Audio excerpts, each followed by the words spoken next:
बंगाल कर है कोई तो खतरा बंगाली बर्नाली तो के आमी ভালোবাসি বর্ণালী তোকে আমি ভালোবাসি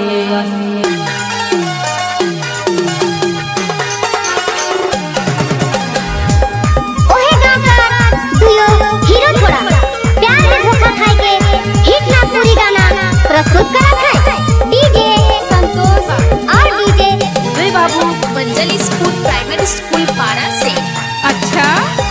बंगाल कर को मत खतरा बंगाली আমি তোমাকে ভালোবাসি बंगाल कर को मत खतरा बंगाली আমি তোমাকে ভালোবাসি বল না রে বর্ণালী তুই আমাকে ভালোবাসিস বল না রে বর্ণালী তুই আমাকে ভালোবাসিস बंगाल कर को मत खतरा बंगाली আমি তোমাকে ভালোবাসি बंगाल कर को मत खतरा बंगाली আমি তোমাকে ভালোবাসি বল না রে বর্ণালী তুই আমাকে ভালোবাসিস বল না রে বর্ণালী তুই আমাকে ভালোবাসিস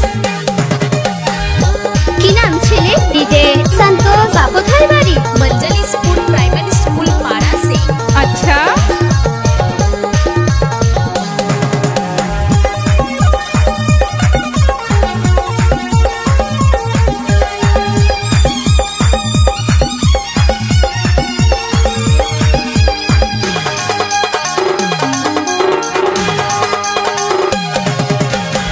चुपे तोरे से शादी किया रे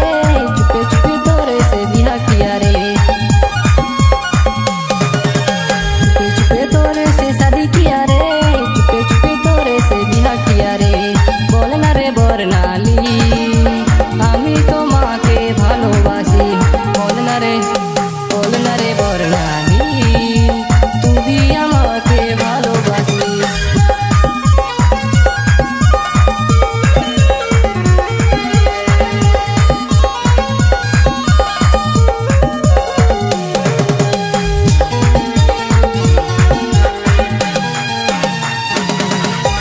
डोली उठा के मैं तोर घर से लानबू सारा जीवन तोर साथ निभाबू डोली उठा के मैं तोर घर से लानबू सारा जीवन तोर साथ निभाबू बोल ना रे बर्णाली আমি তোমাকে ভালোবাসি বল না রে বর্ণালী তুই আমাকে ভালোবাসিস बंगाल कर को मत खतरा बंगाली আমি তোমাকে ভালোবাসি बंगाल कर को मत खतरा बंगाली আমি তোমাকে ভালোবাসি বল না রে বর্ণালী তুই আমাকে ভালোবাসিস বল না রে বর্ণালী তুই আমাকে ভালোবাসিস বল না রে বর্ণালী তুই আমাকে ভালোবাসিস शादी पार्टी में और बिहा बाड़ी में बड़का जेबीएन में डीजे संतोष बाबू कर गाना बाजेला छोड़ी मन के कान कर लोला हिलेला।